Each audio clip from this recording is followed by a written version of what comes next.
All right, so as mentioned, we're going to cover interview preparation skills and techniques and how to be effective in the interview process. Some of the topics that we're going to cover will include preparing your thoughts in advance of the interview stage, the STAR format and how to utilize that in interviewing, good first impressions, and that goes along with that introductory tell me about yourself, the interview itself, the body of the term paper, if you want to call it that, and then questions for the interviewer at the end to learn more about the opportunity to determine if it's the right fit for you. And then finally, we'll talk about closing and how to effectively wrap up that interview at the end. So at that early stage of the interview, when you're trying to prepare for an opportunity that you don't know a ton about, you need to do some research, but what do you research, right? Well, the first and most important thing that you can focus on is knowing your background. Most people will try to learn as much as they can about the company or about the interviewer, and those things are important, but if you don't know your key accomplishments and your key selling points, you're probably at a disadvantage. So know those things. Spend the majority of your time knowing the ins and outs. And when I say the ins and outs, the specific numbers that you produced, the percentages that you increased, the processes you improved and how you improved them, and know them in a good story format. Now, of course, you do want to know the companies as well. And one of the best things that Orion can do is we can provide job descriptions and access to account executives who are our liaisons to the companies to make sure that you have the big picture overview of the company. But, of course, you want to learn a little bit more about that on your own as well. So know who the company is, what they produce, what some of the key aspects of the role that match up well with your experience are so that you can tailor your interview as you head into it. Now, I mentioned here 1/3 of your time should be spent on getting to know the company. These are all just ideas, right? Your time spent preparing to know your background will go down over time as you've prepared for multiple interviews. But definitely on the front end, maybe you're heading into your first interview ever, definitely focus on yourself and know that background inside and out. The last thing you have to do before you start heading into interviews, and this is one of the reasons at conferences that we do small group interview prep and we do these webinars, is to make sure that you have the opportunity to practice. Even if you view an opportunity as a backup position, it may not be your top priority. You still want to head into that interview with the idea that you're going to win it. So the more that you're prepared to effectively tell your story and to connect your background to the role, the better. That'll give you choice, give you option, and may uncover some opportunities that are unknown to you when you head into the interview. Now, let's say you take all this time and you get to know your background, you know the details, you know your key selling points. It can be tough organizing all your thoughts. So I just have a rough idea or a rough draft of an idea in front of you that you can utilize to kind of organize those examples that you want to tell during the interview. I call it the play sheet. I'm a big football fan, and head coaches are always on the sideline with their color-coded spreadsheets that give them every scenario that could happen during the game and the plays that they think are the best fit for that scenario. That's kind of the same idea here. As you research your background and you start looking at your best experiences and stories, think about them through the lens of, well, what topic would they effectively answer or address? And you want to focus on your best stories that you can tell in detail and that you can illustrate what you achieved and what steps you took to achieve it. And maybe those stories apply to different topics. You want to make sure that by the end of the interview, you're telling that story, in my example here, of Lance Corporal Jones. If they ask me a conflict resolution question, great, that's my best choice. But if they don't, I'm going to make sure that I give them that opportunity to hear this great story when they ask me a secondary leadership question or a question about one of my top achievements. Make sure you tell your best stories in the interview. And the only way to really do that is to plan in advance, to know what your best stories are and what they apply to topic-wise. So we'll talk more about that as we get into some of the questions. Now, you do the research to know your background and know some of your best stories. That's kind of your rough draft work when you're working on a term paper, right? The next thing you need to do is start to refine that and make that a little bit better. So the best way to think about that through an interview is by looking at the STAR format. So if you know roughly that this is my best leadership experience, and you know when it was, and you know what you did, and you know what came from it, but you don't necessarily have a clear message to tell an interviewer. What you can do is you can utilize this format to polish that up. It doesn't change your content. It doesn't change your experience, but it helps you clearly articulate it to the interviewer. So the STAR format stands for the 4 bullets that you see on the screen. S stands for situation, which is your background story. What time in your career, what was your role, where were you assigned duty-wise? And then the T stands for the task that you were assigned. What was your mission, your objective that you were trying to accomplish? The next step is you've got to make it clear what actions you took to accomplish that mission. And I emphasize you both on the slide and in the conversation because we work as a team in the military, and most organizations work as a team, but they're interviewing you when you're sitting down to talk with them about their position. So make sure that you emphasize the steps you took, and maybe that's as the leader of the team, that I delegated, that I supervised.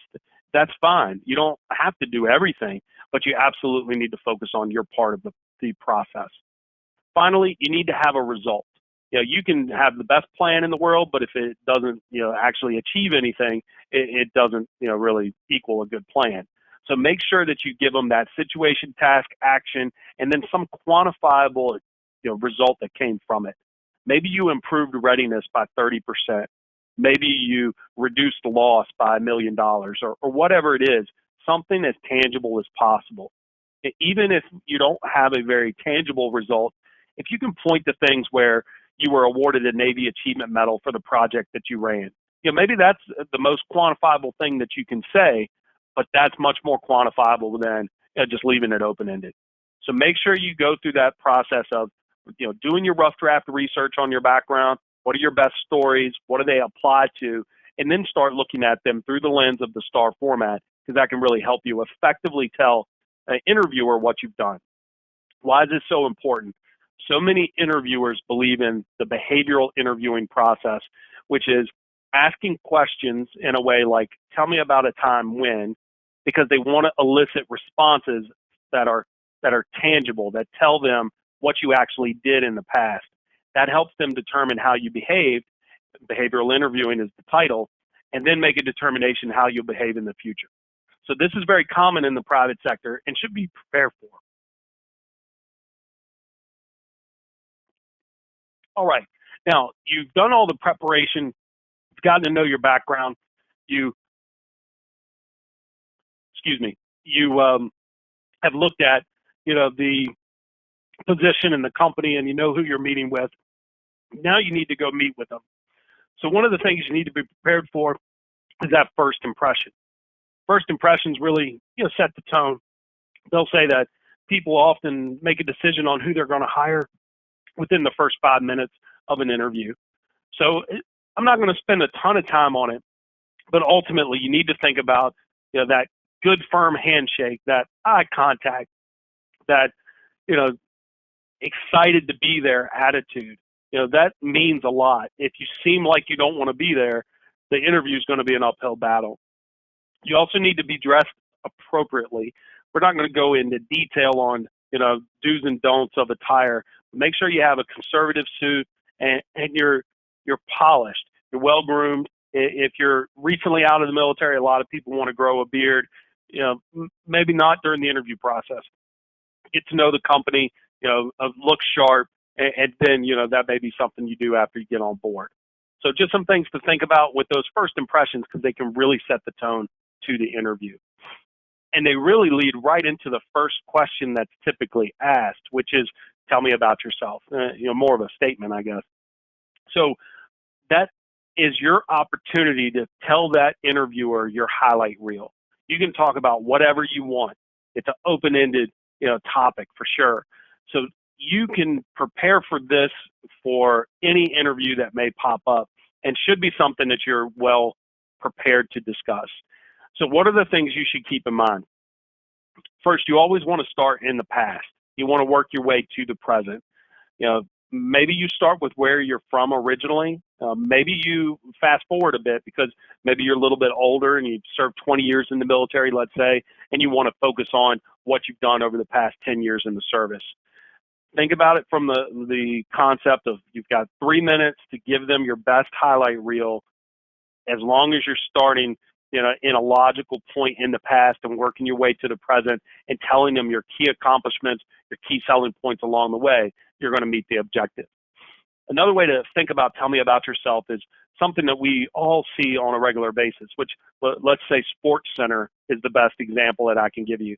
So when Sports Center comes on at the top of the hour, they're going to give you the key highlights of the day, but not give you all the details of the story, because they want you to sit there for the next hour and learn about that situation, learn about that accomplishment that LeBron had or the Broncos had or whoever, and get that advertising revenue from their advertisers, right?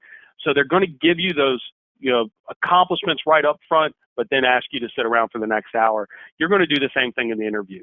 Maybe it's a 45-minute long interview. You want to hit them right up front with what makes you the best candidate for the role. What are the key skills and strengths that you have? But you're going to go into the details as you go through the next 45 minutes. So you can see some of the things that's listed over to the side. You always want to address why you chose the things that you did along the way. I chose to go into the Marine Corps because, and I decided to transition from the Marine Corps because, give them that logical reason why you chose the different things you did along the way. So be prepared for a good 3-minute, tell me about yourself, start in the past, hit your high points. If you were selected above your peers for promotion, that should be in this discussion. If you received an appointment to the Naval Academy, that's something you should say. Anything that's kind of that top 10% achievement, you want to make sure that you highlight. Now, once you get into the next stage of the interview, this is like the body of the term paper. You need to be prepared for a wide variety of questions. It's impossible to prepare for every question. We're only going to touch on 4. And those 4 are kind of basic, cliche questions in a lot of ways. But if you know the principles of the STAR format, if you know your background and your key stories, your key selling points, you'll be in a great position to answer anything they throw at you, because you'll find that most of those best stories apply to a lot of different topics. So the reason I wanted to touch on these 4 questions, they're fairly basic, but they can give you a good illustration of things to think about and how the STAR format may apply. First, if you're asked about your strengths, I want you to think about what the position is. What are your multitude of strengths? I'm not sure how many you may think you have, but let's say 5 different strengths. And what are the best 2 or 3 for this position? Think about it. Don't just go straight down the path of my strength is leadership and you're interviewing for a position where you're not leading anyone. Emphasize the strength that's relevant for the job. And then you also want to provide an example of when you've used your strength. So, for example, my strengths are attention to detail and time management. These strengths have served me well as, and you want to get into the STAR format of maybe I would talk about my time as a recruiter at Orion and how those skills were used, those strengths were used on a day-to-day basis. As I started to get more familiar with the position, I learned how to leverage that time management to work on a multitude of positions, increase production. I'm getting into the result of that increased production helped me achieve promotion, increased compensation, increased growth for the company, things of that sort. So make sure that you tell them what your strengths are and then tell them how you use them using a STAR format example. So most important, tailor it. Number 2 is give them that real example. Now, accomplishments are a little bit easier, right? Usually an accomplishment is something that you are proud to talk about. You want to discuss with any interviewer. Make sure they're professional, though. I have 3 kids, but that's not necessarily my most significant professional accomplishment. A lot of people will say that when we do mock interviews. I'm very proud of my children. They're my best accomplishment. Absolutely, mine too. But the company is not going to hire you based off of that. So focus on something professional. give them that accomplishment up front. My number one accomplishment was being selected as a partner at Orion Talent. That happened. I'm going to tell them about, when in my career, what I did to qualify for that, what I did to accomplish that goal of becoming a partner, and then, put it in context. Why is that so important? Why is being a partner at Orion something that I would want to highlight as my most significant accomplishment? That's your result. This is a top, 10% of our company, and highlights to everyone that I know what I'm doing in my field. So give them those accomplishments from the perspective of, this is what it is, this is what I did to get it, and this is why it's important. Put it in context for them, I guess, is what's most important in that result. All right, so definitely things to think about as you go through that process. Now, on the negative side, so we talked about a couple of positives, strengths, and accomplishments. I do want you to think about the negative side with weakness and failure. If you're asked about your weakness, focus on one weakness and own it. Don't put it off on, the Army didn't train me, or my manager didn't give me the information, or whatever.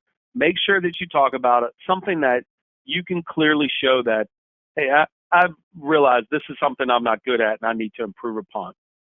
So the 4 steps to answering a question like this: what is your weakness? Identify that weakness and own it. What did that weakness affect? What problem did it create with your day-to-day work? The actions are the steps that you took to improve that weakness, and the result is how you've performed since you took those steps and how you perform every day with those steps in place.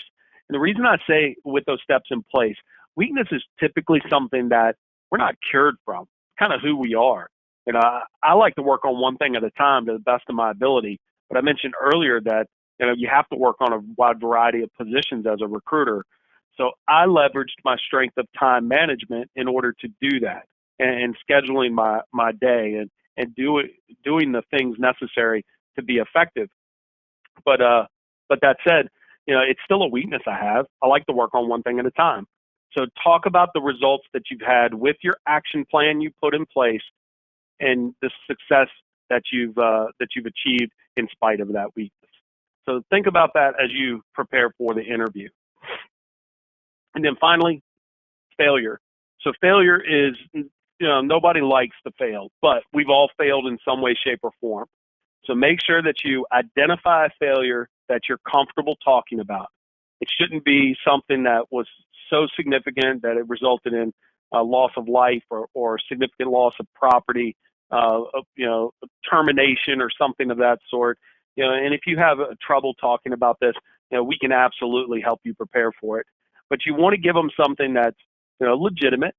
Identify that failure, and then how did that impact your role? How did that impact your mission, your task? And then the most important part in this is, what did you learn from it? The actions are best described as your after-action report. What steps you took to learn, what steps that you took to improve and change, and then how did you apply what you learned in the future? All right, so think about those questions. They're just good examples. They're not necessarily the end-all, be-all for the only questions you could be asked. So some other questions that could pop up, I have them listed here on the screen to include: what is your leadership philosophy? How do you improve a process? That would be great for a process improvement type role with any manufacturer or construction company. Tell me about a challenging deadline you had to meet. Applies to project management for sure. How do you deal with conflict is the type of question you may get in an operations role. And you can't prepare for every single question, but we have many more ideas that you can review in our military transition guide if that's the way that you learn and the way that you improve to go through those variety of questions. What I would reiterate that I discussed earlier is figure out what your best examples are, your best stories are, and then look for what topics they may apply to. That gives you a lot more flexibility in the interview process. All right, so only a couple more slides here, and then we'll be wrapped up for the night. So do you have any questions for me? That's usually your sign from an employer that they're wrapping up the interview. Now, this is still an opportunity for you to sell yourself and for you to illustrate how you're the best candidate for the role. So first, you have to have questions. A lack of questions is perceived as a lack of interest. So make sure that you've done the research in advance to know what questions are important to you, but in addition, what questions are specifically relevant for that company that show that you've done the research, you've done the preparation, you're truly interested in the role. So those questions could be, things like, I see your company's expanding and there's been a large investment in the local area. Can you tell me a little bit about how that's impacted your day-to-day operations in the near term as you're going through that growth? It's just showing that you're paying attention, but it also helps you learn. You learn what the company's doing. You learn about how they're reacting to it, things of that sort. The one thing you can't do when you're asking questions, especially in a first interview, is ask anything that's what's in it for me based. That's what WIFM stands for. So if you ask about benefits, and my pet peeve is education assistance benefits, we all would absolutely love for our employer to provide that resource, to invest in us, to learn, to grow, absolutely. But in the first interview, that just comes across like you're not focused on finding the right fit from a company and an industry and a position. You're focused on finding the right benefits package. So save that question for later on in the interview process. And what most of us would agree upon is that if it's the right organization and the right career potential, that's not going to be a showstopper for you anyway. But that may make a decision at the latter part in the process between two offers. So save that type of question for later. In the first interview, you want to make sure you focus on big picture questions, learning about the company culture, learning about growth, learning about the potential in this role and what they expect from an employee in this role. Then the last step of the interview. So you started with preparation at the very beginning. You learned about your background. You organized your thoughts. You applied the STAR format. You told them about yourself after making a great impression, and then you answered all their other questions. You had an opportunity to ask a few questions yourself. Don't ruin it all by just skipping over this last step. Closing the interview is a simple process where you make it clear to them that you're interested in the job and you want to move forward to the next step. So as you can see on the slide, it says request to gain a commitment for the next step. And so if you're interviewing for sales or if you're interviewing for something that's like contract negotiation based or something like that, I'd call it essential because that's going to be part of your job. If it's an operations or project management job, it may not be as essential, but it's still going to let the interviewer have that one last input, if you will, that you want the position and you're a good fit for it. So the way that you would go about it, you can see the acronym, TEN. Thank them for their time, express interest in the position, and ask for what you want. Ask for the next step in this case. So that could go something like, hey, John, thanks so much for your time today. I really feel like the position at Orion is a great fit. With my background as a recruiter in the Marine Corps, I'm really excited to keep the process moving forward. Would I have your recommendation to come on site for an interview next week? And that may be a bit of an aggressive close, but the way that I ended it at the end. So at a minimum, you want to ask something, if you're most comfortable this way, what would be the next step in the interview process, and would I have your recommendation to move forward? No matter what, you want to give them something positive like that to make it clear to them that I want to move forward. So prepare for the close because it's not natural for most folks that have never been into a sales role or something of that sort.